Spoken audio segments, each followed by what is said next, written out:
हाँ जी बेटा, 12th class, welcome again जी। तो यार वेव ऑप्टिक्स में इंटरफेरेंस हमने स्टार्ट किया था, उसकी इंट्रोडक्शन में ही टाइम लगता जा रहा है या लगता जा रहा था। 2 दिन तो हमने यार इंटरफेरेंस की इंट्रोडक्शन वगैरह में निकाल दिए। एक दिन इंटरफेरेंस की इंट्रोडक्शन में और एक दिन वो जो YDSC अपना मेन टॉपिक है, यंग्स डबल स्लिट एक्सपेरिमेंट, उसकी इंट्रोडक्शन में। लेकिन यार क्या करें, करना पड़ता है क्योंकि 45 मिनट्स तो मुझे लगता है यंग्स डबल स्लिट एक्सपेरिमेंट की इंट्रोडक्शन में हमारे निकल गए। तो चलो कोई बात नहीं, करना पड़ता है। अब आ रहे हैं हम अपने मेन टॉपिक पे। यहां से यार जो आज हम करेंगे, एक तो as it is article wise आ सकता है, डेरिवेशन टाइप आ सकता है। दूसरा फिर कुछ रिजल्ट्स निकल कर आएंगे, उस पर बेस्ड न्यूमेरिकल्स तो फिर करने ही पड़ेंगे उस पर बेस्ड। तो टाइम वेस्ट नहीं करते, आज भी टाइम इधर उधर ही ना वेस्ट हो जाए डिस्कशन में ही। तो अगला टॉपिक अपना है YDSC। हमने स्टार्ट किया था यार कल, YDSC बोले तो Young's double slit experiment. Young's ने जो एक्सपेरिमेंट किया, जो भी उसका सेटअप था, मैंने बताया था, उसमें उसने पैटर्न ऑब्जर्व किया। पैटर्न में क्या था? Brightness at the centre and then alternatively dark and bright bands. Centre पे bright band, alternatively dark and bright band. अब हमने पहले फाइंड करना है कि यार डार्क बैंड क्यों आएगा, ब्राइट बैंड क्यों आएगा। यानी हमें फर्स्ट एक आर्टिकल करना है जिसमें मैथमेटिकल हम निकालेंगे conditions for maxima and minima. Maxima मतलब ब्राइटनेस, मिनिमा मतलब डार्कनेस, मैक्सिमा मतलब ब्राइट बैंड, डार्कनेस मतलब डार्क बैंड। तो स्टार्ट करते हैं यार। यंग्स डबल स्लिट एक्सपेरिमेंट में पहली बार conditions for maxima and minima in YDSE ऐसे आ जाता है। एग्जाम में डायरेक्ट क्वेश्चन आ जाएगा कि व्हाट आर या obtain conditions for maxima and minima in YDSC Young's double slit experiment. तो हेडिंग ही उस हिसाब से डाल देते हैं कि we have to obtain conditions for maxima and minima in YDSC। Conditions for maxima and minima in YDSC। Okay, अब ध्यान देना, बस सीधा आर्टिकल ही स्टार्ट करा रहा हूं, इधर उधर की बातें नहीं। सबसे पहले यार यंग्स का वही क्या बनाया उसने, हम भी बनाएंगे, एक्सपेरिमेंटल सेटअप, है ना। यंग्स का जो एक्सपेरिमेंटल सेटअप था कि जिसने क्या लिया, एक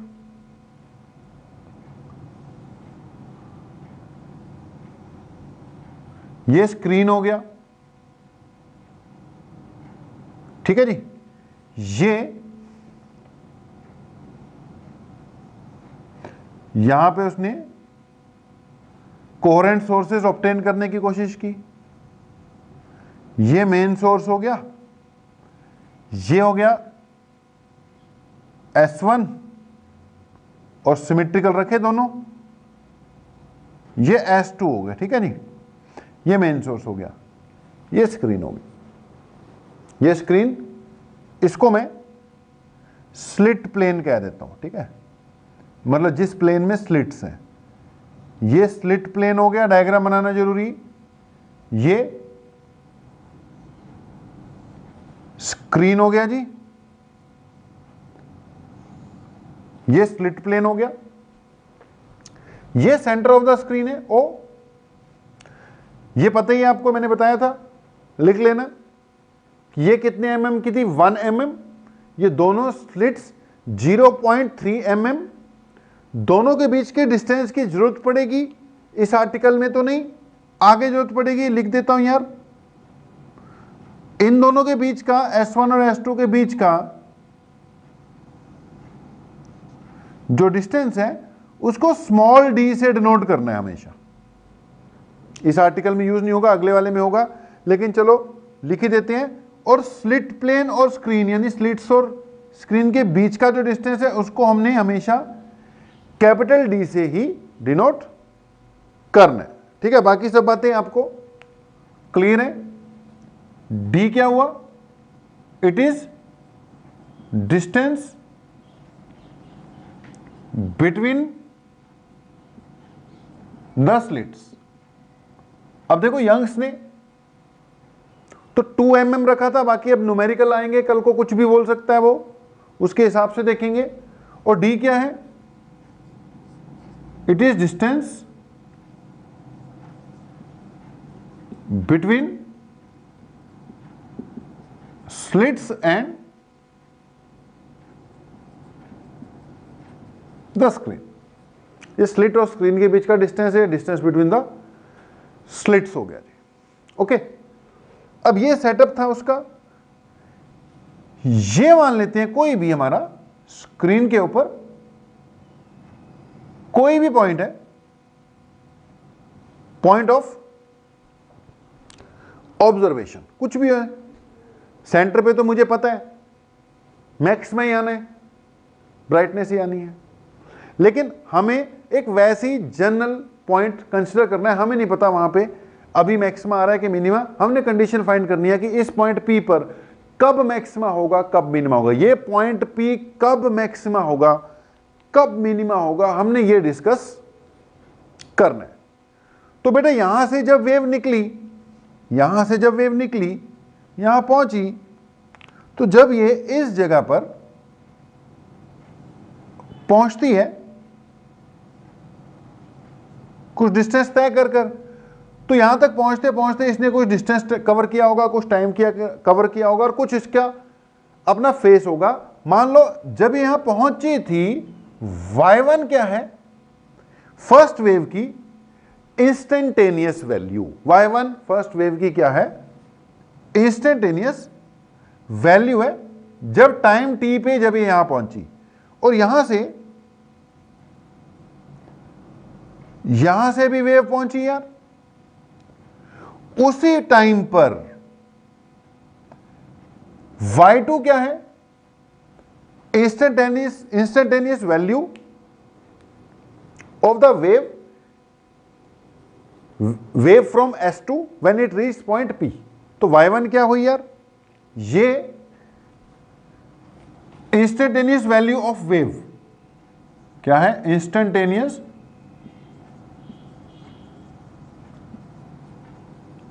value of light wave when it reach P, जब P पे पहुंचेगी। और y2 क्या हुई? ये हुई भाई इंस्टेंटेनियस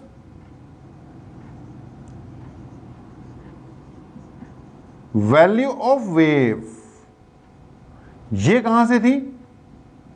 फ्रॉम S1 और ये from S2 when it reach point P। अब अगली बात है, पॉइंट P पे दोनों की वेव पहुंच गई, y1 और y2। अब जो रिजल्टेंट वेव बनेगी हमें वो निकालनी है कि दोनों मिक्स होकर पॉइंट P पे क्या बनकर पहुंची हैं। दोनों वेव जब मिक्स हुई तो पॉइंट P पर पहुंचते पहुंचते वो क्या बन गई, क्योंकि ना तो 1 रहेगी ना 2 रहेगी भैया, दोनों मिलकर एक नई ही वेव को जन्म देंगे, ये अपना वजूद तो खो जाते हैं। तो मैंने बोला नो, चालू है जी आर्टिकल, अब चल रहा है। Now the instantaneous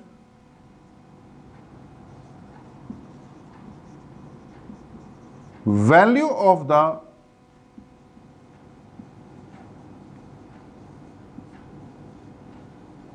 resultant wave, instantaneous value of the resultant wave when they reach at point P, instantaneous value of the resultant wave at P can be given as, हाँ जी भाई, y is equal to y1 plus y2, कहां से? According to superposition भैया principle, क्या चीज? According to superposition principle. पता है, अब सुपरपोजिशन प्रिंसिपल तो लगना ही था मेरे भाई, y is equal to y1 plus y2। अब बेटा जो y1 है तुम्हारी, अगर y1 a1 sine omega T है, देखो वेव की इक्वेशन इसी टाइप की होती है ना, वेव की इक्वेशन इसी टाइप की होती है, a sine omega T, b sign omega T. तो अगर y1 की instantaneous value a1 sine omega T है और y2 की क्या है? a2 sine omega T plus five. अब एम्पलीट्यूड तो चलो इसका अपना a2 है, टाइम सेम रखा मैंने, फ्रीक्वेंसी दोनों की सेम है भाई, एक ही से तो ऑब्टेन हुई है, कोहेरेंट सोर्सेज है, और division of wave front use करके मेन सोर्स से हमने ऑब्टेन किया, फ्रीक्वेंसी वैसे सेम है। तो इन दोनों टर्म्स में फ्रीक्वेंसी वाला सेम रखेंगे, एम्पलीट्यूड अलग अलग हो सकता है क्योंकि अलग अलग टाइम लिया, बीच में एटीन्यूएशन हो गई, किसी का एम्पलीट्यूड कम हो गया, ज्यादा हो गया, वैसे तो सेम ही होना चाहिए लेकिन वो कम ज्यादा हो सकता है। ओके, फ्रीक्वेंसी सेम रखनी है। हाँ, वहां तक पहुंचते पहुंचते दोनों ने अलग अलग डिस्टेंस तय किया, अलग अलग डिस्टेंस तय किया तो टाइम अलग अलग लग जाएगा, टाइम अलग अलग लगेगा तो फेस भी दोनों का अलग अलग होगा। मान लो फाई क्या है?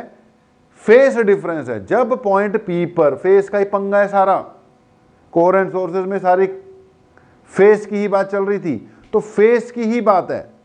तो पॉइंट पी पर पहुंचते पहुंचते दोनों के बीच में मान लो फेस डिफरेंस कितना आ गया? फाई आ गया, फाई। तो बाकी चीजें अंडरस्टूड है, a1 एवं a2 एम्पलीट्यूड्स हैं, ओमेगा फ्रीक्वेंसी है। फाई के बारे में जरूर लिख लो कि फाई क्या है? It is the phase difference between the two waves when they reach P। जब पॉइंट P पे पहुंच रहे होंगे दोनों के बीच का फेस डिफरेंस क्या है मेरे भाई? फाई है, phase difference between two waves when they reach point P। अब भैया y1 पता है, y2 पता है, रिजल्टेंट वेव निकालनी है, रिजल्टेंट वेव पता है, y1 प्लस y2 है, तो कुछ ना करो, सिर्फ वैल्यू पुट करो। तो अगली बात, जो रिजल्टेंट वेव है it is y is equal to y1 plus y2। तो देयरफॉर जो रिजल्टेंट वेव आएगी वो y1 प्लस y2 थी, इस हिसाब से जो रिजल्टेंट वेव आएगी y1 की जगह a1 साइन ओमेगा 2, y2 की जगह a2 sine omega 2 plus omega T plus five. अगले स्टेप में इसको ओपन कर दो, a1 sine omega T plus a2 sine, देखो भैया साइन ए प्लस बी का फार्मूला लगा दो, sine A cos B plus cos A sine B, a2 दोनों के साथ लग जाएगा, एक ही बार में लिख रहा हूं, a2 तो लगना ही लगना है, ये बना sign A cos B plus a2 तो लगना ही लगना है sign A cos B cos A sine B. अब देख लेना भाई, इतनी मैथ्स तो आती होगी। इब क्या करेंगे? इब अपन इसमें से जो जो चीजें कॉमन है वो निकाल लेंगे। तो एक तो कॉमन क्या आ रहा है? साइन ओमेगा टी निकाल लो भाई, ब्रैकेट में क्या बचेगा? A1 plus A2 cos phi, बाहर क्या आ गया, साइन ओमेगा टी आ गया, ठीक है जी। प्लस इसको मैंने लिखा A2 साइन फाई, ये टाइम वाली टर्म अलग लिख ली। तो जी ये अलग टर्म है, टाइम वाली साइन और कॉस है, ये रिजल्टेंट वेव है। लेकिन यार ये अजीब सी रिजल्टेंट वेव बन गई, इससे कुछ निकलता नुकलता नहीं है, तो इसको थोड़ा मॉडिफाई कर कर इसको स्टैंडर्ड फॉर्म में लाएंगे, तभी इसमें से कुछ निकलेगा ना। तो अब इसको थोड़ा सा मॉडिफाई कर कर स्टैंडर्ड फॉर्म में लाने की कोशिश करते हैं जी। अब इसको स्टैंडर्ड फॉर्म में लाने के लिए हम क्या करते हैं यार, ये टाइम वाली टर्म्स तो ठीक है रहेगी, इसकी जगह कुछ पुट करते हैं, इसकी जगह भी कुछ पुट करते हैं, स्टैंडर्ड फॉर्म बनाना है।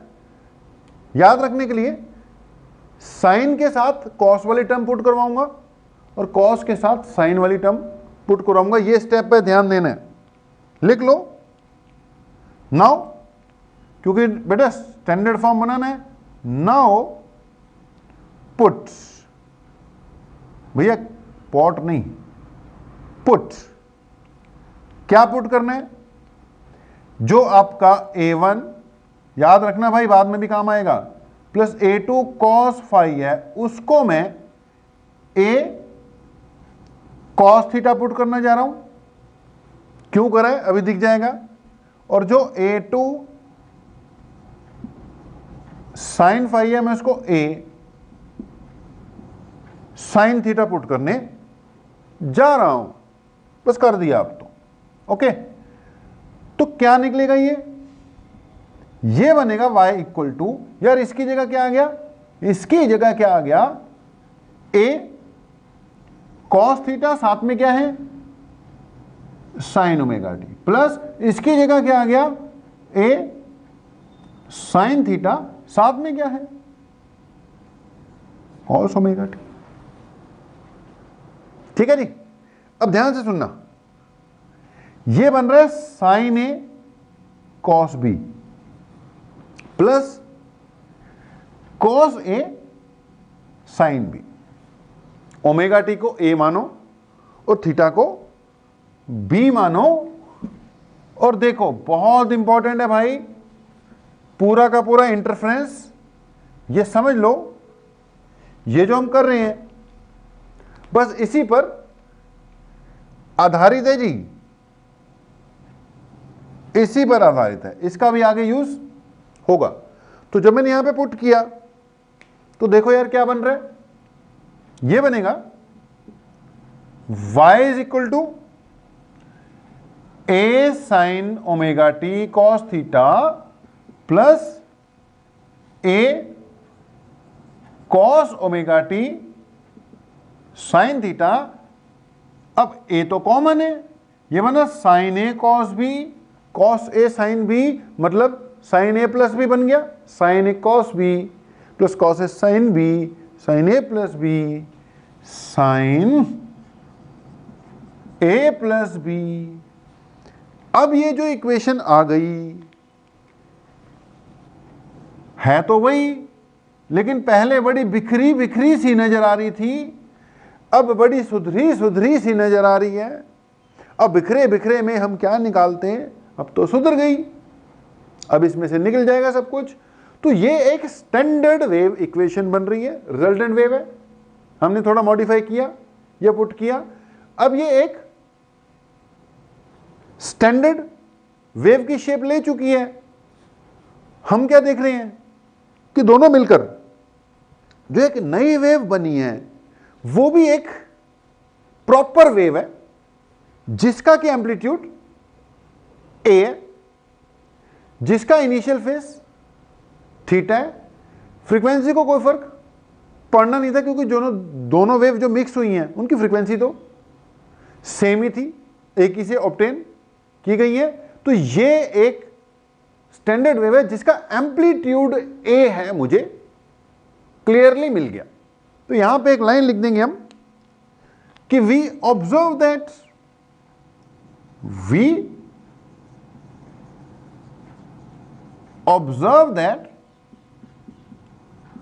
the resultant wave is a sinusoidal मानी साइन से जो बन रही है, sinusoidal wave having amplitude equal to A. तो ये वेव बन गई जिसका एम्पलीट्यूड कितना है, वेव है। कहने का मतलब जो रिजल्टेंट वेव है, रिजल्टेंट वेव y1i y2i दोनों मिक्स हो गई भैया, रिजल्टेंट वेव बन गई, ये वो रिजल्टेंट वेव है।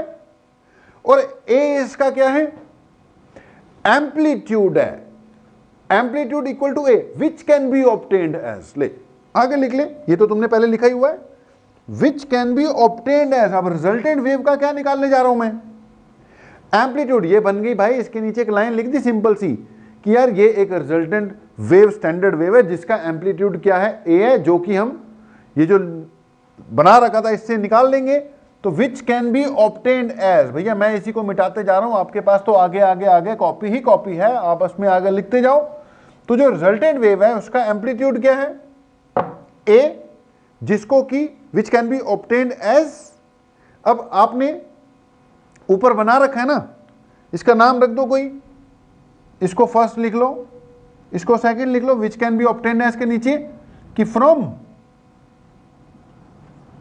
First and second. ये फर्स्ट है सेकंड है यार, दोनों की स्क्वायरिंग और एडिंग कर दो, ठीक है। फ्रॉम फर्स्ट एंड सेकंड यानी दोनों की मैं क्या करने जा रहा हूं, स्क्वायरिंग एंड एडिंग। अगर बेटा दोनों की स्क्वायरिंग एंड एडिंग कर दें तो आरएचएस देख, आरएचएस में तो ए स्क्वायर ही बचेगा। क्यों भाई, A square cos square theta plus A square sine square theta, भाई ए स्क्वायर कॉमन निकाल ले, ब्रैकेट में sine square theta cos square theta वो 1 होता है, पता ही होगा तुम्हें। तो स्क्वायरिंग एडिंग कर कर क्या निकला, ये चीज तो ए स्क्वायर रहेगी। इसको कर ले, अब ये क्या बनी, a1 plus a2 cos phi का होल स्क्वायर, क्योंकि इसको स्क्वायर करके ऐड कर रहे हैं ना, और ये बन गया a2 square sine square phi. तो मेरे भाई एम्पलीट्यूड क्या आ गया, इसको खोल ले, a1 स्क्वायर ये बनेगा a स्क्वायर, ठीक है। फिर ये b स्क्वायर यानी a2 square cos square phi, ये बन गया a स्क्वायर, ये बन गया plus b square plus 2ab, 2a कितना है a1, b कितना है a2 कॉस फाई। तो क्या बनना था, A square plus B square plus 2ab, भैया ए स्क्वायर प्लस माइनस क्यों लगाया हमने, ये A square plus B square plus 2ab plus ये वाला तो पड़ा है अभी a2 square sine square phi, ठीक है नहीं। अब इसमें से जो कॉमन आता है, कॉमन ऑन लेके देख जरा क्या बात बनती है।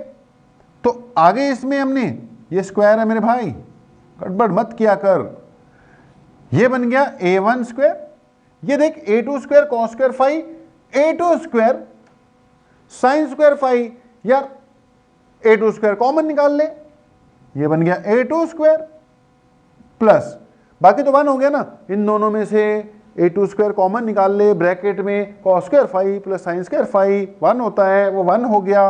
ये क्या बन गया, 2a1 a2 cos of phi. यानी मुझे अगर एम्पलीट्यूड चाहिए रिजल्टेंट वेव का तो क्या बन गया, a1 square plus a2 square plus 2a1 a2 cos phi. तो ये आ गया जी आपका एम्पलीट्यूड किसका जी, रिजल्टेंट वेव का। तो पॉइंट P पर जब ये दो वेव पहुंचेंगी, मिक्स होंगी, इनके बीच में फेज डिफरेंस 5 हो चुका होगा, तो जो नई वेव बनेगी उसका एम्पलीट्यूड ये आ जाएगा जो इनके इंडिविजुअल एम्पलीट्यूड पे डिपेंड करता होगा, प्लस इनके बीच में फेस डिफरेंस कितना आ गया उस पर भी डिपेंड करता होगा। हाँ जी बेटा यार, तो एम्पलीट्यूड कितना आ गया, √a1 square plus a2 square plus 2a1 a2 cos of five. यार किसका एम्पलीट्यूड है ये रिजल्टेंट वेव का एम्पलीट्यूड है कि भाई यहां से y1 चली, यहां से y2 चली, दोनों मिक्स होके जब इस जगह पर नेट रिजल्टेंट वेव जो आ रही है उसका एम्पलीट्यूड कितना आ गया, √a1 square plus a2 square plus 2a1 a2 cos of five. Very important result आ गया बेटा जी। ओके, अब इसको नोट करके रखना। अगली बात यार, इस पॉइंट पर अब ब्राइटनेस ज्यादा हो गई या ब्राइटनेस नॉर्मल से कम हो गई, that is measured in terms of intensity of light. देखो हमारे पास एम्पलीट्यूड आ गया, बात बन गई अपनी, लेकिन जो ब्राइटनेस है ना कम होगी या ज्यादा होगी, मैक्सिमा आ गया या मिनिमा आ गया, डार्कनेस हो गई, ब्राइटनेस हो गई, बेटा वो तो इंटेंसिटी के टर्म्स में पता लगेगी। अब अगली बात यह है कि हम इस रिजल्ट को इंटेंसिटी के टर्म्स में कन्वर्ट कर रहे हैं, फिर चेक करेंगे कि यार मैक्सिमा आया है या मिनिमा आया है, कंस्ट्रक्टिव इंटरफेरेंस हुआ है या डिस्ट्रक्टिव हुआ है, ब्राइटनेस हो गई है या डार्कनेस। यार जब इंटेंसिटी बढ़ गई हम उसको ब्राइटनेस बोलेंगे, जब इंटेंसिटी घट गई तब हम उसको डार्कनेस बोलेंगे जी। तो पॉइंट ये आ गया, रिजल्टेंट वेव का amplitude √a square plus b square plus 2a square b square नहीं a1 square plus a2 square plus 2a1 a2 cos of five, जहां पे a1 a2 क्या है यार, इंडिविजुअल वेव्स के एम्पलीट्यूड। अब अगली बात ये कि मैं कह रहा था हमें रिजल्ट किस टर्म्स में लेकर आना है, इन terms of intensity of light. यार कोई भी वेव हो, चाहे लाइट वेव हो, साउंड वेव हो, जो मर्जी, अब हम लाइट की बात करें तो लाइट ही मान लो। यार जो इंटेंसिटी होती है ना, it is directly proportional to amplitude square. Intensity हमेशा एम्पलीट्यूड के स्क्वायर के डायरेक्टली प्रोपोर्शनल होती है। तो अगर रिजल्टेंट वेव का एम्पलीट्यूड a है तो जो रिजल्टेंट वेव की इंटेंसिटी है वो रिजल्टेंट वेव के एम्पलीट्यूड के स्क्वायर पे डिपेंड करेगी, प्रोपोर्शनल होगी। जो फर्स्ट वेव थी उसकी अगर इंटेंसिटी यहां पे पहुंचती कितनी होती, वो उसके अपने एम्पलीट्यूड के स्क्वायर पे डिपेंड करेगी। I2 ऐसी सेकेंड वेव की जो इंटेंसिटी है वो उसके एम्पलीट्यूड के स्क्वायर पे डिपेंड करेगी। ओके, अब यहां से मैं लिख सकता हूं I इज इक्वल टू कोई कांस्टेंट इनटू एम्पलीट्यूड का स्क्वायर। इसकी जगह क्या लिख दूंगा, I1 equal to KA1 square, क्योंकि यार कांस्टेंट तो लगेगा ना, और इसकी जगह लिख दूंगा I2 equal to KA2 square. यार ये बहुत बढ़िया चीज है, इस टर्म्स में अपना काम चल जाता, लेकिन यार बात ही जब हमने ब्राइटनेस डार्कनेस की करनी है तो इसके इंटेंसिटी के टर्म्स में कन्वर्ट करते हैं फिर। तो ये हो गया। अब इसको थोड़ा सा अगर मैं मॉडिफाई कर दूं, स्क्वायरिंग कर दूं, यार अगर उस वक्त मैं एम्पलीट्यूड निकालने के चक्कर में था, मैंने एम्पलीट्यूड का रिजल्ट बना के रख दिया, लेकिन बाद में आया यार इंटेंसिटी मेजर करनी है ना, तो इंटेंसिटी के टर्म्स में कर देते हैं, कोई दिक्कत नहीं है। इसको बोथ साइड स्क्वायरिंग कर दो, बोथ साइड स्क्वायरिंग कर दोगे a का स्क्वायर हो जाएगा और उधर से रूट खत्म हो जाएगा। कर दिया भाई, तो ये बन गया a का स्क्वायर हो गया। चलो एक बार लिख लेते हैं इंटेंसिटी, अगले स्टेप में लिखते हैं। इसको पहले जो नीचे रिजल्ट था लिख लो कि जी ऐसे ऐसे होता है, और हमारे पास a स्क्वायर किसके इक्वल है, a1 square plus a2 square plus 2a1 a2 cos phi है। अब देखो सारी चीजों की समझ होनी चाहिए, फाई क्या है, इस पॉइंट पे जब ये पहुंचती है वेव्स, उस वक्त का फेस डिफरेंस दोनों के बीच में। अब देख ए स्क्वायर की जगह क्या लिख देगा तू, आई बाय के। ए रिजल्टेंट वेव का एम्पलीट्यूड और आई रिजल्टेंट वेव की इंटेंसिटी इक्वल टू भाई I1 की जगह A1 की जगह क्या लिख देगा, A1 स्क्वायर की जगह है I1 बाय के हो जाएगा, A2 स्क्वायर की जगह है I2 बाय के हो जाएगा प्लस 2। अब देख A1 की जगह क्या हो जाएगा, I1 बाय के का रूट, है ना। यहां से अगर मैं A1 बनाऊं तो I1 बाय के तो बना ही था लेकिन स्क्वायर था ना, रूट हो जाएगा। ऐसे यार A2 क्या हो जाएगा, रूट I2 बाय के, वैल्यू पुट कर दो यार, ये बन गया रूट I1 बाय के रूट I2 बाय के इंटू कॉस फाई। ठीक है जी। अब देख, अगर ध्यान से देखें तो के कैंसिल हो रहे हैं, इसके नीचे के, इसके नीचे के, इसके नीचे के, इसके नीचे भी रूट के हुआ पड़ा है। इधर से कॉमन आ जाएगा, इसके साथ के कैंसिल हो जाएगा, तो के की कहानी तो यहीं पे खत्म हुई। रिजल्ट आ गया I is equal to I1 plus I2 plus 2 root I1 I2 into cos phi. ठीक है जी, ये है यार हमारा फाइनल रिजल्ट। इसको ऊपर लिख के उसके ऊपर फिर मैं बॉक्स लगाता हूं, तो ये अपना फाइनल रिजल्ट है कि मेरे भाई यहां से वेव चली, यहां से वेव चली, मिक्स हुई, यहां पे पहुंची। जब यहां पर पहुंची तो उसके बीच में फेज डिफरेंस आ गया, मान लो फाई। जब फेज डिफरेंस आ गया तो जो रिजल्टेड वेव है उसकी इंटेंसिटी यहां पर कितनी आएगी, उसका रिजल्ट निकाल लिया हमने कि I is equal to under root I1 plus I2 plus 2 root I1 I2 cos of phi, 2 root I1 I2 cos of phi. तो ये है यार अपना मेन रिजल्ट कि जी I is equal to I1 plus I2 plus 2 root I1 I2 cos of phi.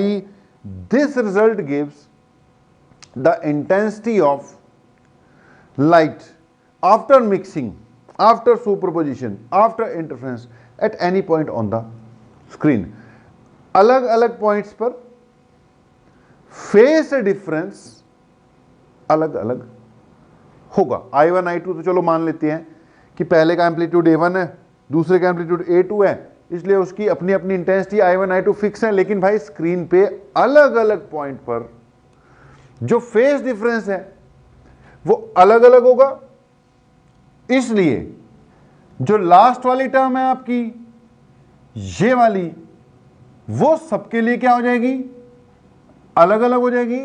और इसलिए अलग अलग पॉइंट्स पर इंटेंसिटी ऑफ लाइट अलग अलग हो जाएगी, कहीं ज्यादा हो जाएगी, कहीं पर कम हो जाएगी। अब देखो कम क्यों हो जाएगी, कॉस फाई आपको पता है नेगेटिव भी जा सकता है, 90 से ऊपर फेस डिफरेंस हो गया कॉस फाई नेगेटिव चले जाएगा, नेगेटिव चले जाएगा तो माइनस वाली टर्म आएगी, तो इंटेंसिटी कम होगी। अगर कॉस फाई पॉजिटिव है तो इंटेंसिटी बढ़ेगी। ओके, अब हमने कंडीशंस चेक करनी है कि कब कब इंटेंसिटी बढ़ेगी, यानी कब कब मैक्सिमा आएगा, यानी कंस्ट्रक्टिव इंटरफेरेंस होगा, और कब कब इंटेंसिटी घटेगी, यानी कब कब मिनिमा आएगा, यानी डिस्ट्रक्टिव इंटरफेरेंस होगा। वैसे बेटा जी इस टर्म्स को कहते हैं इंटरफेरेंस टर्म। जो कॉस फाई वाली टर्म है ना बेटा, it is known as interference term. इसको हम इंटरफेरेंस टर्म भी कहते हैं।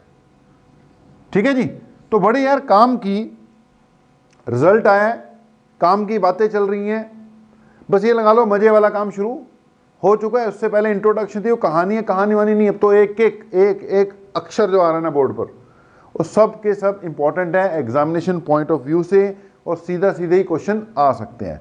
अब इसके बाद बेटा सब हेडिंग डाल लो, कंडीशंस फॉर मैक्सिमा, फिर उसको करके फिर लिखेंगे कंडीशंस फॉर मिनिमा। अब इस डायग्राम को हम मिटा देंगे क्योंकि पूरा बोर्ड यूज करेंगे। बस ये लगा लो कब किस पॉइंट पर मैक्सिमा आएगा, कब किस पॉइंट पर मिनिमा आएगा, उसकी हमें डिस्कशन करनी है। तो अगली हेडिंग डाल लो conditions for maxima and minima, इकट्ठे डाल लो यार, वैसे डाल रखी है तुमने। Conditions for maxima and minima एक बार हेडिंग डालकर उसके बाद पहले नंबर पे डालना फॉर मैक्सिमा। भाई समझ गए? अभी तो जनरल निकाल रहे थे, अब पहले एक बार हेडिंग डाल लो conditions for maxima and minima, that is for constructive and destructive interference. ठीक है, ये हेडिंग होगी आपकी, बड़े ध्यान से करना। ये सब हेडिंग डाल दी मैंने बीच में। अब इसमें पहले नंबर पे क्या डिस्कस करने जा रहा हूं कि कब कब मैक्सिमा आने के चांसेस हैं या क्यों क्यों मैक्सिमा आने के चांसेस हैं। अब इसमें पहले नंबर पर फॉर मैक्सिमा, ध्यान देना बेटा, फॉर मैक्सिमा। अब देखो इसमें I1 है I2 है, अगले टर्म में कॉस लगा हुआ है। अब ये जो I जो है मैक्स कब होगा? ये तो चेंज ही नहीं होनी, I1 है, ये चेंज ही नहीं होनी, I2 है, I1 नहीं चेंज होना, I2 नहीं चेंज होना, cos फाइव पे डिपेंड कर रहा है ना। तो cos फाइव जब मैक्सिमम हो जाएगा तो I की वैल्यू भी क्या आ जाएगी? मैक्सिमम आ जाएगी। तो I मैक्सिमम कब होगा? जब cos five will be maximum. बात को समझना, इंटेंसिटी मैक्सिमम आ रही है यानी मैक्सिमम के लिए cos फाइव को मैक्सिमम होना पड़ेगा, यानी cos फाइव को +1 होना पड़ेगा। अब cos फाइव की मैक्सिमम वैल्यू तो कितनी होती है? 1 होती है, +1। मिनिमम वैल्यू -1 होती है, मैक्सिमम +1। तो बेटा cos फाइव को +1 होना पड़ेगा। अब cos फाइव को +1 करने के लिए जो एंगल है वो कितना करना पड़ेगा? 0 डिग्री, क्योंकि आपको पता है 0 डिग्री या 0 रेडियन पर cos की वैल्यू 1 होती है, cos 0 1 होता है।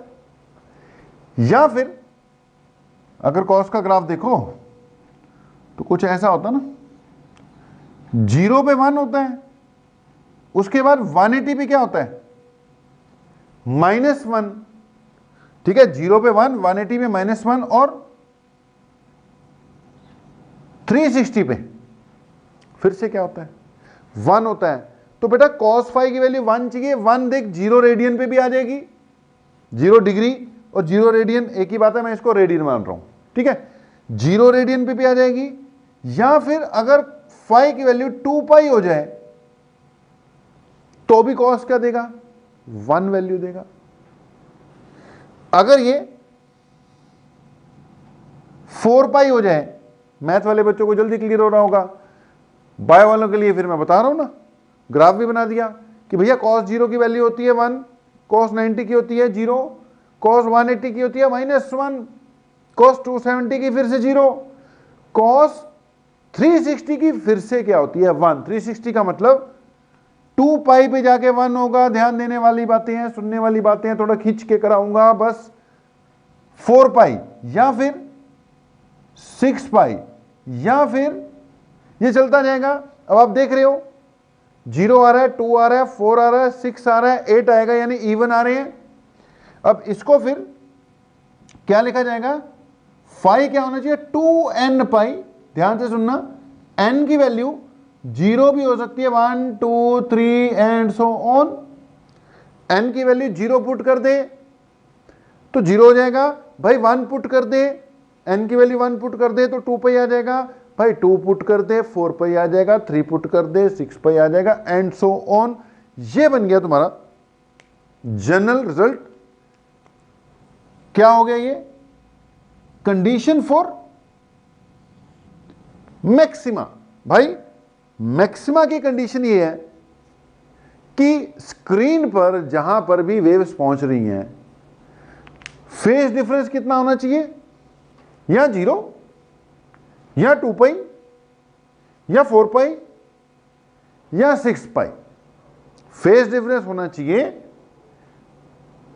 इवन मल्टीपल्स ऑफ पाई। अगर ये कंडीशन लग गई तो समझ लो मैक्सिमा आएगा। जहां जहां पर फेज डिफरेंस ये आएगा, वहां वहां पे मैक्सिमा आएगा। सेंटर ऑफ द स्क्रीन, अगर आप अपना डायग्राम चेक करो तो उसके बिल्कुल सेंटर ऑफ द स्क्रीन पर ओ पर जब वेव्स पहुंचती हैं तो फेज डिफरेंस 0 आता है हमेशा। इसलिए सेंटर ऑफ स्क्रीन पे हमेशा क्या बनेगा, मैक्सिमा बनेगा। वहां पे इंटेंसिटी एकदम क्या होगी, ज्यादा होगी, वहां पे ब्राइट फ्रिंज बनेगी। देख सारे शब्द एक ही बार में इस्तेमाल कर देता हूं मैं बोलूंगा सेंटर पे फेज डिफरेंस 0 आएगा, सेंटर पे मतलब वहां मैक्सिमा आएगा, मतलब वहां कंस्ट्रक्टिव इंटरफेरेंस हुआ है, मतलब वहां पर इंटेंसिटी ज्यादा है, मतलब वहां पर मैक्सिमा बोला जाएगा। तो सेंटर पर तो मैक्सिमा बनेगा, उसको सेंट्रल मैक्सिमा कहते हैं। फिर से बनाऊंगा मैं डायग्राम। तो ये थी बेटा कंडीशन ऑफ मैक्सिमा। ऐसी कंडीशन ऑफ मिनिमा भी फाइंड करते हैं, ठीक है। कंडीशन ऑफ मिनिमा भी देख लो, मैंने यहां पे लिखा condition for maxima and minima, फिर लिख दिया फॉर मैक्सिमा, अब लिख देते हैं फॉर मिनिमा। ध्यान देना, अगर मैं मिनिमा की बात करता हूं, इसको बने रहने दो, शायद जरूरत पड़ जाए। तो मैंने बोला यार फॉर मिनिमा,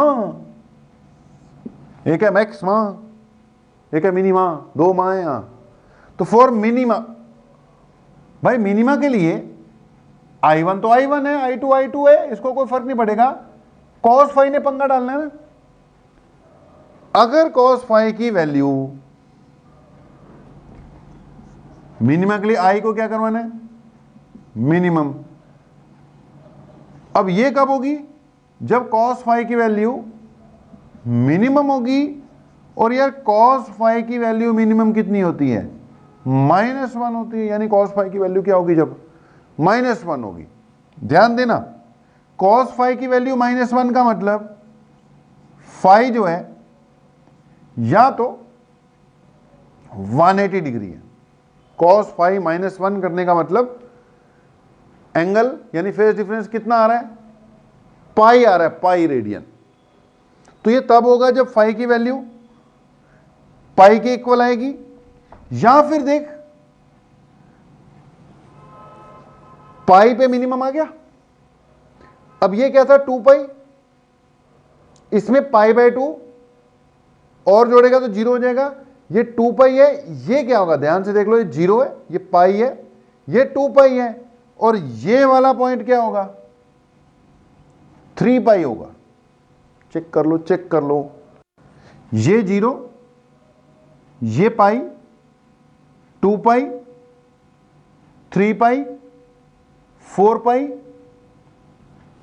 5 पाई।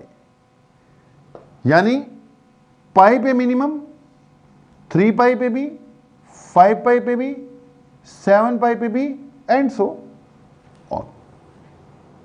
तो ये यार मिनिमा की कंडीशन है। अब इसमें सारे के सारे कैसे आ रहे हैं, ऑड आ रहे हैं, ऑड। अब देखो फाई इज इक्वल टू, अब इसको मैं एक ही बार में लिख सकता हूं, 2n -1 इंटू पाई। n कहां से स्टार्ट कराना है, 1 2 3। n 0 से नहीं स्टार्ट करा सकते, 0 पे यानी सेंटर पर मैक्स में। तो इसकी कंडीशन अगर मैंने 2n-1 पाई बनाई, देख ध्यान से, n की जगह जब तू 1 पुट करेगा, n की जगह जब तू 1 पुट करेगा, 1 तो क्या आ जाएगा, 2-1 1 हो गया, पाई आ जाएगा। ये देख, पहला मिनिमा पाई के कारण आ रहा है। जब 2 पुट करेगा भाई 4 आएगा, 4-1 3 पाई। जब तू 3 पुट करेगा तो 6-1 5 पाई एंड सो ऑन, यानी कि बिल्कुल सही बात। कंडीशन 4 मिनिमा भी बन गई है। तो इसको कहते हैं conditions for maxima and minima. ये है भाई कंडीशन फॉर मैक्सिमा कि फाई क्या होना चाहिए, 2n पाई होना चाहिए, या फाई क्या होना चाहिए, 2n-1 पाई होना चाहिए। जहां जहां पर स्क्रीन पर ये फेज डिफरेंस आएंगे वहां पे इंटेंसिटी ज्यादा होगी, मैक्सिमा बनेगा। जहां जहां पर स्क्रीन पर ये फेज डिफरेंसेस आएंगे वहां पे इंटेंसिटी कम होगी, वहां पे यानी कि डार्कनेस आएगी, यानी कि मिनिमास बनेंगे। ठीक है जी, तो ये भी हो गया। बस सब हेडिंग भैया डालते चले जाओ। तभी हमने पिछला इंट्रोडक्शन वाला लेक्चर छोटा रख दिया था कि यार एक ही बार में कराएंगे, क्योंकि एक बार शुरू हो जाए फिर इसको छोड़ नहीं सकते बीच में। अब जितना मर्जी बड़ा हो जाए छोटा हो जाए, यार आज ये नहीं सोचना, आज तो काम खत्म करना होगा। अब बेटा आपने लिखा था condition for maxima and minima, यानी फॉर कंस्ट्रक्टिव एंड डिस्ट्रक्टिव। अब फिर से एक सब हेडिंग डाल लो, फिर से एक सब हेडिंग डालना कि condition for maxima and minima in terms of wavelength. एक सब हेडिंग डालो फिर से, conditions for maxima and minima in terms of wavelength. बेटा अब वो भी देखो कराते हैं, हो जाएगा तो क्लियर भी हो जाएगा। बस अभी हमारी बात मानो और हेडिंग डालो कि जी conditions for maxima and minima in terms of wavelength. Conditions for maxima and minima.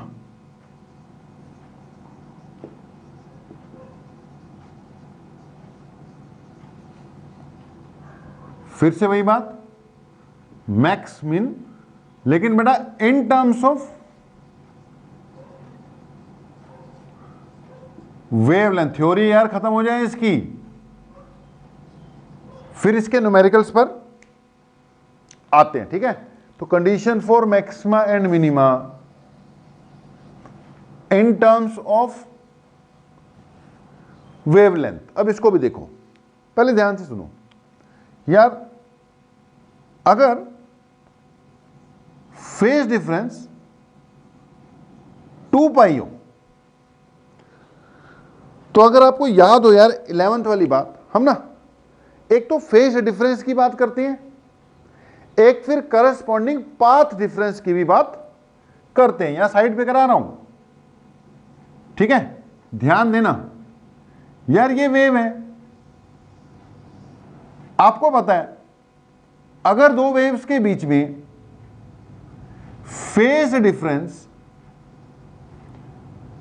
2 पाई है, 2 पाई, देख यहां से यहां तक का फर्क होगा तो 2 पाई एंगल चल रही है ना। तो फेज डिफरेंस अगर 2 पाई है तो यार डिस्टेंस का यानी पाथ का कितना फर्क माना जाएगा, लैम्डा का फर्क माना जाएगा कि नहीं, चेक कर लो यार। 2 पाई रेडियन का फेज डिफरेंस मतलब लैम्डा यानी पूरी वेवलेंथ का पाथ डिफरेंस। देख फेज एंगल है और वेवलेंथ जो है लेंथ है, यानी पाथ कवर्ड है। अब दो वेव्स के बीच में फेज डिफरेंस 2 पाई चल रहा है, तो मतलब पाथ डिफरेंस कितना चल रहा है, लैम्डा चल रहा है। पाथ डिफरेंस की भी बात होनी चाहिए। इधर मैंने लिखा फेज डिफरेंस, यहां मैंने लिखा पाथ डिफरेंस। फेज डिफरेंस को फाई से डिनोट करते हैं और पाथ डिफरेंस को एक्स से डिनोट करते हैं। Path difference denoted by x. मेरे भाई ध्यान देना, 2 पाई का फेज डिफरेंस मतलब लैम्डा का path difference.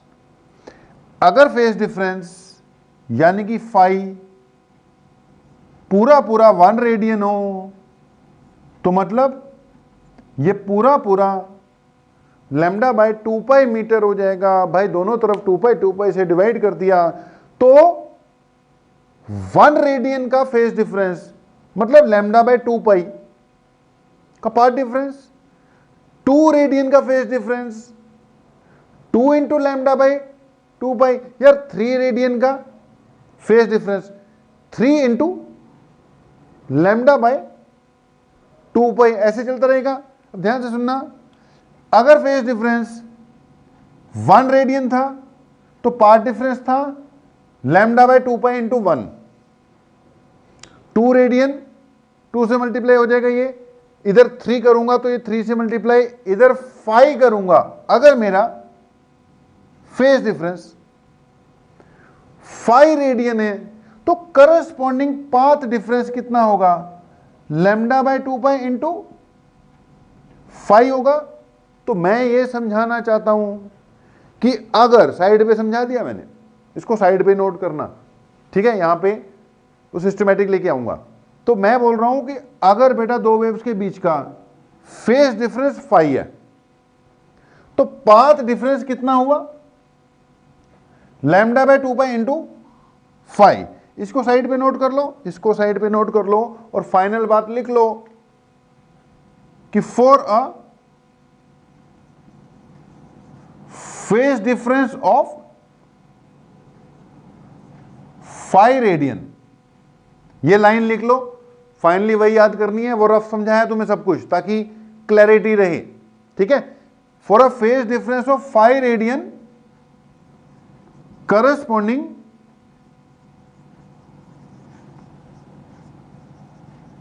path difference is given as x equal to lambda by 2 pi into 5। ये याद रखना यार कि for a corresponding phase difference 5, path difference कितना आएगा? लैम्डा बाय 2 पाई इंटू 5 आ जाएगा भाई, ठीक है जी। तो ये रिजल्ट आपको क्या होना चाहिए? याद होना चाहिए। इसका फिर मैं यूज करने जा रहा हूं। ओके यार, तो क्या बात निकली कि फेज डिफरेंस 5 मतलब path difference x। Okay, path difference मतलब वो वेवलेंथ के टर्म्स में जो बात बनेगी। तो हम बात कर रहे थे यार condition for maximum and minimum in terms of wavelength निकालना है। ओके, पहले इन टर्म्स ऑफ पाई चल रहा था, यानी कि इन terms of path difference. Wavelength का मतलब condition for maximum and minimum phase difference की बजाय क्या आएगा? पाथ डिफरेंस का कंसेप्ट। तो बेटा अभी जो आपको साइड पे बताया वो रफ था, आपके लिए था, आपने एग्जाम में उसको नहीं लिख के आना, वो आपके लिए रफ पॉइंट था, ठीक है। वो साइड पे कैलकुलेट करा दिया। ये रिजल्ट मतलब आप अगर आपको ये रिजल्ट डायरेक्ट याद आ गया तो उसको लिखने की जरूरत नहीं है। ओके जी, तो यार फॉर मैक्सिमा, अब देख फॉर मैक्सिमा अगर मैं किसकी बात करता हूं? मैक्सिमा की। मुझे पता है फाई किसके इक्वल है? 2n पाई निकाल रखा है। n क्या है यहां पर? 1 2 नहीं 0 से। n कहां से था? मैक्सिमा के केस में 0 1 2 एंड सो ऑन, ठीक है। फाई किसके इक्वल है? 2n पाई के इक्वल है। ओके, अब फाई इक्वल टू 2n पाई है। अपने पास जो रिजल्ट है उसमें फाई की जगह क्या पुट कर सकते हैं? 2 पाई एक्स बाय लैम्डा पुट कर सकते हैं, तो कर दे भाई। फाई की जगह पुट कर दे 2 पाई एक्स बाय लैम्डा, घुमा दे उसको, फाई की जगह 2 पाई एक्स बाय लैम्डा बन रहा है इक्वल टू 2n पाई था ही 2 pi 2 pi 2 pi 2 pi cut गया, x equal to n lambda आ गया। एक ही बात है, चाहे आप बोल दो कि मैक्सिमा की कंडीशन क्या है कि जी फाई 2n पाई होना चाहिए, चाहे बोल दो कि x कितना होना चाहिए, n लैम्डा होना चाहिए, एक ही बात है, लेकिन इस टर्म्स में भी रिजल्ट हमें आने चाहिए। इसका मतलब है कि जब जब फेज डिफरेंस 0 होगा, 2 पाई होगा, 4 पाई होगा, 6 पाई होगा, मैक्सिमा आएगा स्क्रीन पर।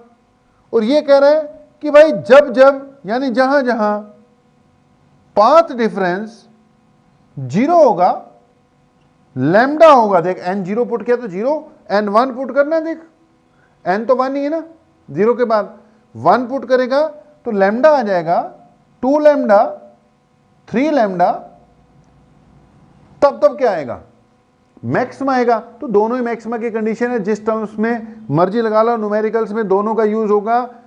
फेज डिफरेंस 0 मतलब पाथ डिफरेंस भी मतलब पाथ डिफरेंस लैम्डा, एक ही बात। फेज डिफरेंस 4 पाई मतलब पाथ डिफरेंस 2 लैम्डा, एक ही बात। 6 पाई मतलब 3 लैम्डा, एक ही बात है, दोनों एक ही बात। तो लेकिन हमें दोनों टर्म्स में condition for maxima and minima पता होना चाहिए। अब मैक्सिमा के साथ साथ मिनिमा को भी देख लो, मिनिमा को भी देख लो कि यार मिनिमा के लिए याद करो, अभी तो कराया। फॉर मिनिमा फेज डिफरेंस कितना है, इट इज 2n-1 पाई, ठीक है, कितना है, 2n-1 है, साथ में पाई है, n भैया 0 से शुरुआत नहीं करनी, 0 से शुरुआत नहीं करनी, ठीक है जी। तो आगे बढ़ो अगर, तो फाई इक्वल टू 2n-1 पाई आ गया, लेकिन फाई किसके इक्वल है, 2 पाई x बाय लैम्डा। कर दे भाई पुट, इसकी जगह पुट कर दे 2 pi x by lambda equal to 2n-1 into pi. 2 pi नहीं कटेगा, पाई से पाई कट जाएगा, x इक्वल टू पाई से पाई कटा यार बस।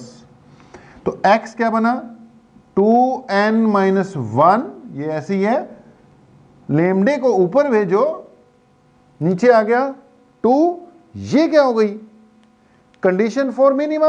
यार एक ही बात मैं बोल रहा हूं, एक ही बात, ये भी कंडीशन फॉर मिनिमा है और ये भी कंडीशन फॉर मिनिमा ही है, बस वो फेज डिफरेंस के टर्म्स में है, ये पाथ डिफरेंस के टर्म्स में है। ये कहती है कि जब जब phi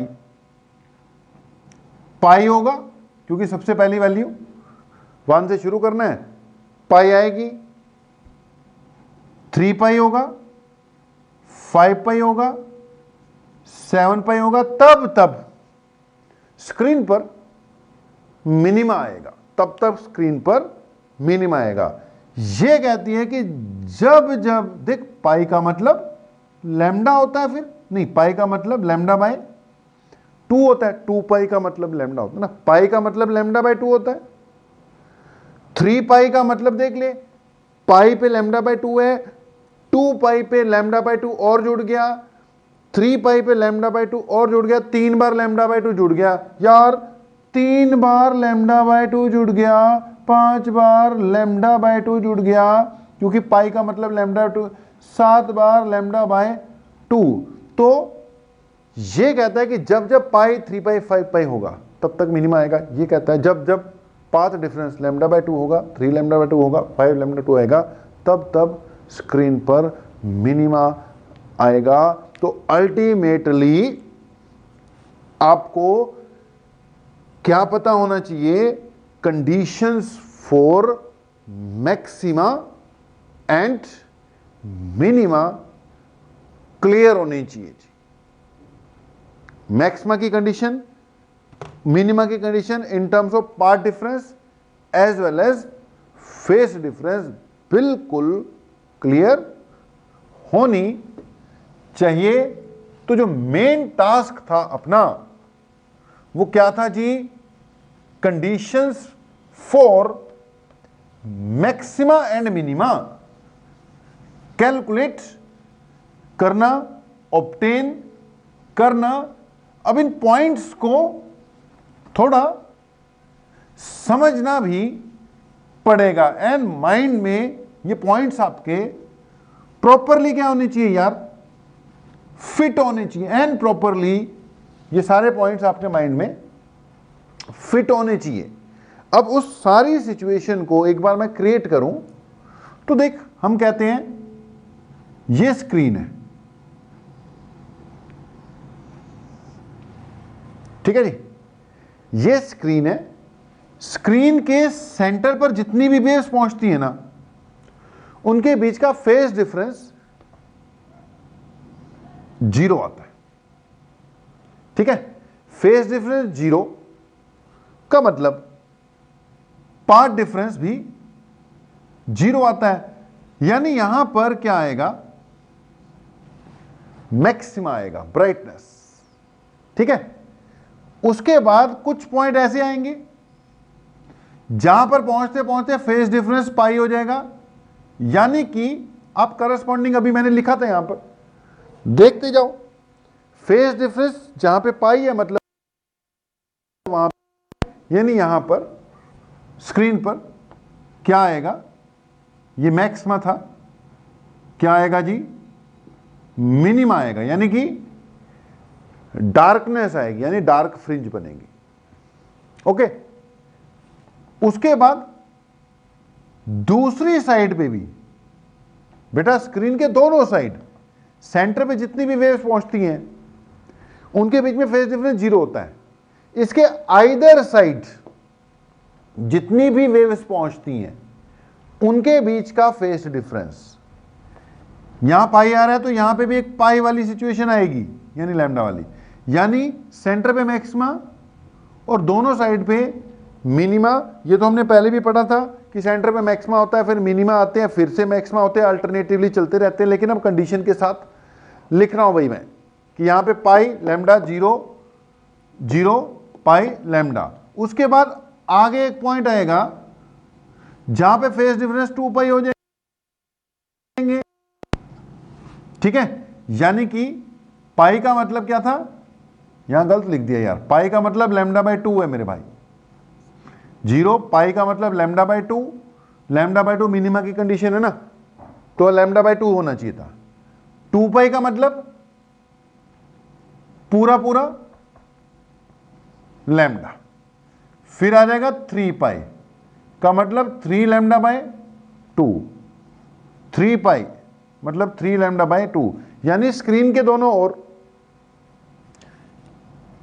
maxima minima, maxima minima आना था, मैक्सिमा मिनिमा, मैक्सिमा मिनिमा आना था। अब ये विद कंडीशन आ गया यार।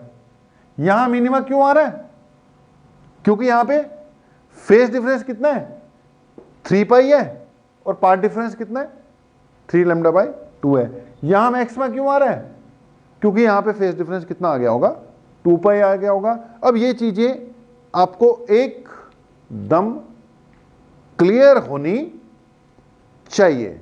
अब ऐसे नहीं डायग्राम बना होगा, आपका जो डायग्राम बना होगा वो कुछ ऐसे बनेगा हमेशा, ठीक है। इसको मैं दोबारा भी बनाऊंगा, ये डायग्राम कुछ ऐसे बनेगा जी, कि जी ये सेंटर ऑफ द स्क्रीन है, इसको पलटा दिए ना, डायग्राम हमेशा ऐसे बनेगा। इसको इंटेंसिटी पैटर्न कहते हैं। क्या कहते हैं इसको, इंटेंसिटी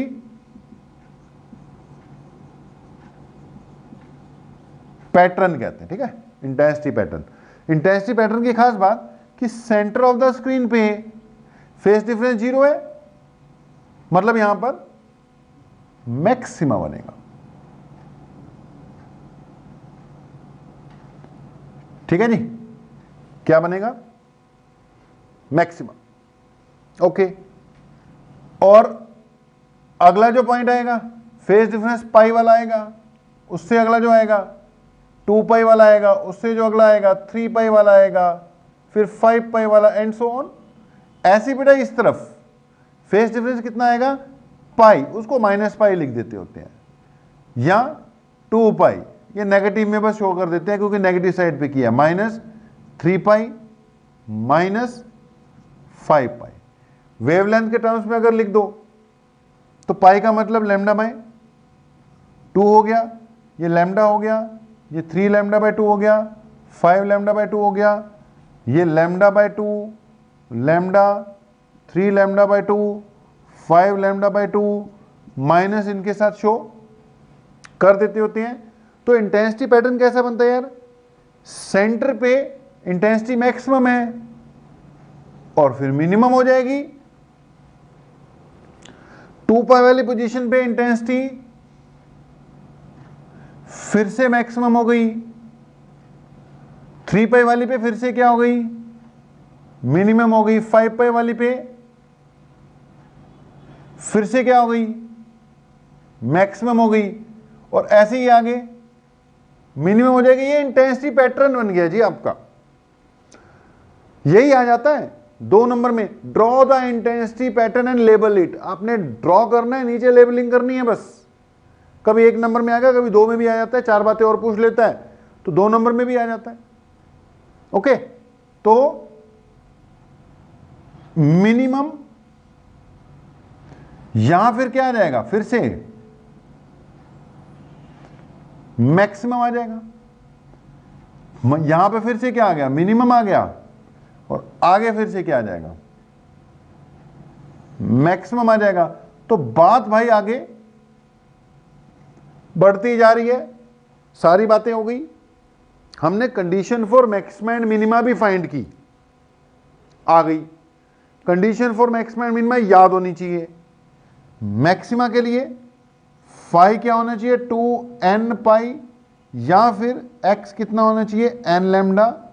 ये किसकी कंडीशन होगी भाई, मैक्सिमा की कंडीशन। ठीक है, this is condition for maxima.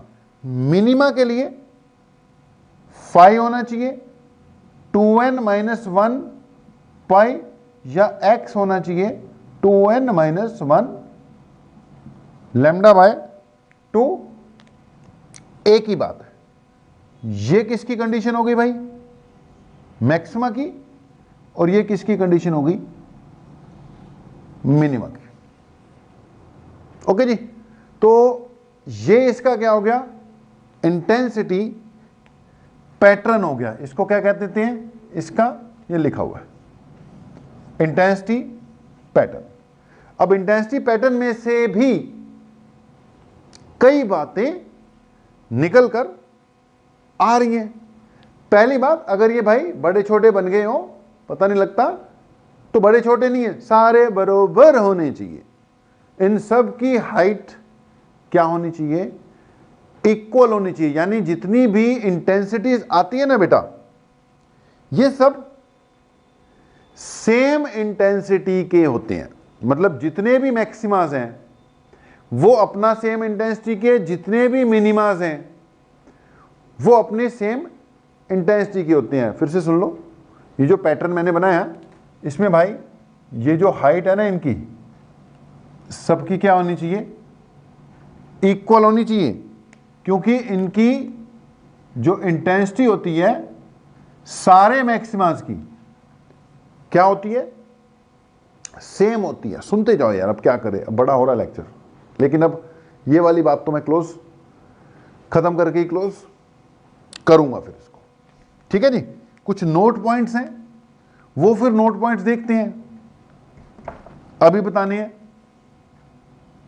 कि बाद में बताने हैं। तो इंटेंसिटी पैटर्न के बारे में तो खैर अब सुन ही लो ना सारी बातें। तो बेटा इंटेंसिटी पैटर्न बन गया, लेबलिंग हो गई। इनकी खास बात, सबकी विड्थ क्या रखनी है हमने, सेम रखनी है। विड्थ सेम का मतलब intensity of all the maximas is same. हर एक की इंटेंसिटी अपने आप में क्या होती है, इक्वल होती है, मैक्सिमस की इंटेंसिटी। ठीक है, अगली बात, intensity of all the minimus is same. सारे मिनिमास की इंटेंसिटी भी आपस में सेम, सारे मैक्सिमास की इंटेंसिटी भी आपस में सेम। अब देख, मिनिमा की मैंने इंटेंसिटी बिल्कुल जीरो कर दी, कोई जरूरी नहीं है, कोई जरूरी नहीं है कि मिनिमास की इंटेंसिटी बिल्कुल क्या हो जाएगी, जीरो हो जाएगी। अगर I1 और I2 इक्वल होते ना, देख अपने पास दो वेव्स है ना, पहले की इंटेंसिटी I1 है, दूसरे की इंटेंसिटी I2। अगर I1 और I2 इक्वल है देख, तो सारे मिनिमास की इंटेंसिटी जीरो हो जाएगी, अदरवाइज जीरो नहीं होगी। इसको थोड़ा ऊपर से शो कर देते। अब मैं आइडियल केस लेके चल रहा हूं कि सब कुछ आइडियल रखा था, I1 और I2 बिल्कुल क्या थे, इक्वल थे। तो अगर बेटा I1 I2 इक्वल होते, मान लो अगर I1 I2 इक्वल होते, I1 I2 इक्वल I0 मान ले, तो जो मैक्सिमा आता वो कितना आता, I1 plus I2 plus 2 root I1 I2 cos phi है ना। तो मैक्सिमा के लिए cos फाई की वैल्यू क्या भर रहे हो तुम, 1 भर रहे हो, क्योंकि cos फाई 1 आया था तभी मैक्सिमा आया था। तो मैक्सिमा कितना आ जाता, ये इंटेंसिटी का फार्मूला है।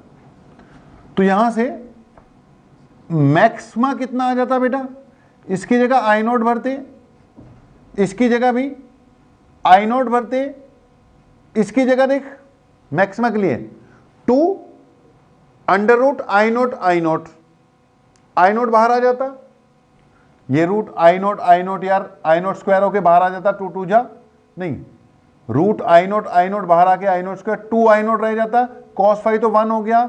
समझ लो यार, मैक्सिमा के लिए cos फाई को 1 भरना है ना, ये 4 I0 आ जाता।